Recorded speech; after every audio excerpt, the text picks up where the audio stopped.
আসসালামু আলাইকুম এভরিওয়ান। অবহেলা বকুলমালা গল্পের শেষ পার্ট। তো চলো বেশি কথা না কইয়া গল্প শুরু করা যাক। ফয়সাল তাড়াতাড়ি লাইট অন করে চারপাশে তাকায়। ঘর নিস্তব্ধ, যেন কেউ অনেকক্ষণ ধরেই নেই এখানে। সে কয়েকবার ডাক দেয়, আখি আখি তুমি কোথা? কোনো সাড়া নেই। আখির রুমের দরজা নক করে, তবু কোনো উত্তর আসে না। শেষে দরজাটা ধীরে ধীরে ঠেলে খুলে, ভিতরে কেউ নেই। চারপাশে শুধু আখির অনুপস্থিতি, ভারী নীরবতা। মুহূর্তেই ফয়সালের গলা শুকিয়ে যায়। মনে হয় ঘরের বাতাসও থমকে গেছে। ডাইনিং টেবিলে পা রাখতেই ফয়সালের চোখ পড়ে এক কোণে রাখা ছোট্ট নীল রঙের বক্সটার দিকে। সুন্দরভাবে গিফট র্যাপ করা, ওপরটা পরিপাটি করে মোড়ানো, যেন কারো সযত্নে রাখা শেষ উপহার। ফয়সাল এগিয়ে এসে বক্সটা হাতে তুলে নেয়। বুকের ভিতর কেমন যেন ধক করে ওঠে। আখির শেষ স্পর্শটা যেন এখনো লেগে আছে। ধীরে ধীরে কাগজটা খুলতেই ভিতর থেকে ভাঁজ করে একখান চিঠি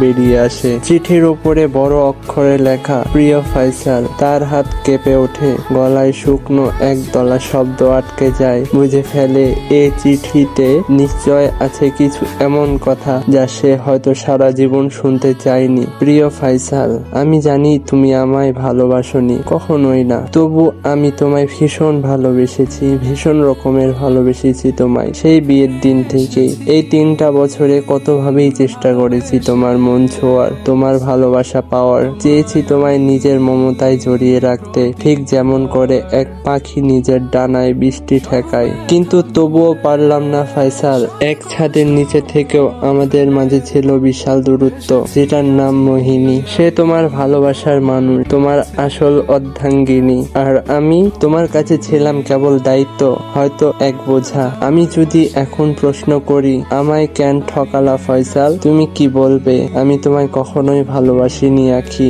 তাই তো? না ফয়সাল, সে উত্তর আমার দরকার নেই। আমার হৃদয় ইতিমধ্যেই ভেঙে গেছে। তুমি একদিন বলেছিলে তোমার প্রিয় রং সবুজ, সেদিন থেকেই আমারও প্রিয় রং হয়ে গেল সবুজ। তোমার প্রিয় ফুল গোলাপ জেনে আমিও আমার সব ফুলের পছন্দ বদলে ফেলেছিলাম। তোমার শত শত পছন্দকে নিজের করে নিয়েছিলাম, আর নিজের পছন্দগুলো একে একে মুছে ফেলেছিলাম শুধু তোমার জন্য। কিন্তু তোমার প্রিয় মানুষের তালিকায় শেষ পর্যন্ত আমিই ছিলাম না। এই বক্সটার ভিতরে একটা জিনিস আছে, ছোট্ট একটা জিনিস, একটা প্রেগনেন্সি কিট। ওটা আমার ফয়সাল। তোমার আর মোহিনীর সংসার দেখে আসার পরের দিনই জানতে পারলাম আমি মা হতে চলেছি। কিন্তু তখন তুমি আমাকে ডিভোর্সের কথা জানিয়ে দিয়েছো। তোমায় আমি অভিশাপ দেব না, কারণ এখনো তোমায় ভালোবাসি, খুব ভালোবাসি, নিজের থেকেও তোমায় বেশি ভালোবাসি। কিন্তু তুমি পারোনি, তোমার স্ত্রীকেও ভালোবাসোনি,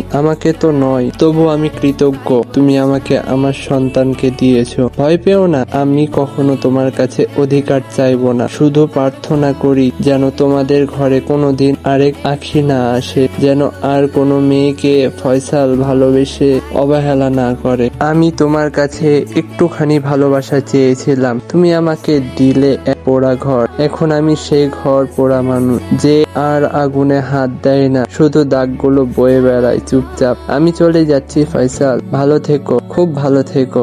আর কোনোদিনও ফয়সালের জীবনে আখি আসবে না। নিজের মুখটা আর কখনো তোমায় দেখাবো না। ইতি তোমার অপ্রিয় আখি। চিঠিটা পড়ে ফয়সাল তড়িঘড়ি করে বক্সটা হাতে দেয়। সেখানে একটা প্রেগনেন্সি কিট, লাল 2টার দাগ, সেটাই স্পষ্ট।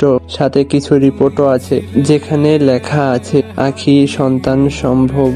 ফয়সাল মাথা নুইয়ে পাশের চেয়ারে বসে পড়ে। এক হাতে আখির প্রেগনেন্সি রিপোর্ট, অপর হাতে প্রেগনেন্সি কিট। ফয়সাল পকেট থেকে ফোন বের করে কল করে আখিকে। হাতের মুঠোয় ফোনটা বেজে উঠতে ফোনের দিকে তাকায় আখি। ফয়সালের কল দেখে কেটে দেয় সে, তৎপর নাম্বারটি ব্লক করে দেয়। ফয়সাল বারবার কল করেও পায় না আখিকে। দৌড়ে বের হয় ফ্ল্যাট থেকে, বাইকটা স্টার্ট দিয়ে চলে যায় স্টেশনে। তার ধারণা আখি নরসিংদী তার বাবার বাড়িতেই যাবে। টিকিট কাউন্টারে গিয়ে নরসিংদীর ট্রেন সম্পর্কে জিজ্ঞাসা করলে তারা জানান ট্রেন 10 মিনিট আগেই ছেড়ে চলে গেছে। ট্রেনে আখি নামের কেউ আছে কিনা জানতে চাইলে তারা জানান ফার্স্ট ক্লাস কম্পার্টমেন্টে আখি বসু নামে একজন আছেন। ফয়সাল পরের ট্রেন ধরে নরসিংদী যাবে বলে ঠিক করে। আখির সাথে কথা বলা তার প্রয়োজন। আখি তার বাচ্চার মা হতে চলেছে, তাকে দেখে রাখা ফয়সালের দায়িত্ব। থাকতো। সেদিনের পর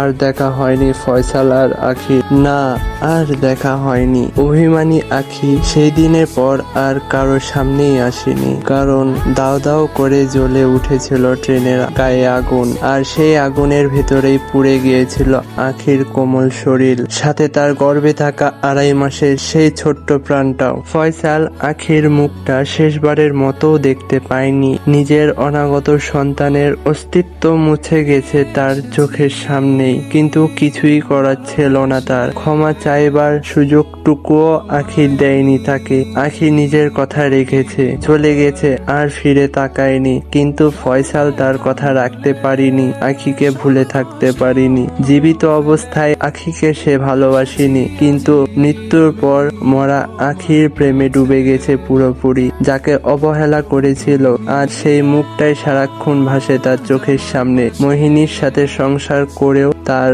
মন পড়ে থাকে আখির সাথে কাটানো সেই 3 বছরের ঘরে। ফয়সাল তখন বুঝেছিল আখিই ছিল তার আত্মার মালিক, তার সত্যিকারের ভালোবাসা। কিন্তু যখন সেটা বুঝতে পেরেছে, তখন অনেক দেরি হয়ে গেছে, বড্ড দেরি। আখি চলে যাওয়ার পর একটা রাতও শান্তিতে ঘুমায়নি সে। আখি নিজের সব স্মৃতি, সব চিহ্ন মুছে দিয়ে গিয়েছিল। তাই ফয়সালের কাছে আখিকে আঁকড়ে ধরার মতো কিছুই বাকি ছিল না। জীবনের এক নিষ্ঠুর সত্য তখন বুঝেছে ফয়সাল। কেউ শিখেও হারায়, আবার কেউ কেউ হারিয়েও শিখে। এই শেখার ভেতরে কেউ হয় অবহেলার বকুলমালা, আর কেউ হয় সেই মালার মালিক যে সতেজ ফুলের কদর না করে, শুকনো ফুলে স্মৃতি গেঁথে রাখে। গল্প এইখানেই শেষ। তো তোমাদের কাছে 2টা মিনিট সময় চেয়ে নিচ্ছি কিছু কথা বলার জন্য। ভালোবাসা সব সময় পাওয়া যায় না। কখনো কখনো ভালোবাসা মানে হয় কাউকে হারিয়ে ফেলা, আর তারপর সারা জীবন সেই হারানো মানুষটার নাম চুপচাপ মুখে বলা। ফয়সাল বুঝেছিল আখিই ছিল তার জীবনের একমাত্র সত্যি, কিন্তু তখন অনেক দেরি হয়ে গেছে, কারণ আখি চলে গেছে, চিরদিনের মতো চলে গেছে। কেউ শিখেও হারায়, আবার কেউ কেউ হারিয়েও শিখে। এই শেখার ভিতরেই লুকিয়ে থাকে এক জীবনের সবচেয়ে বড় আফসোস। আজ বললাম অবহেলার বকুলমালা। যদি মন ছুঁয়ে যায় তবে একটা কমেন্ট দিও।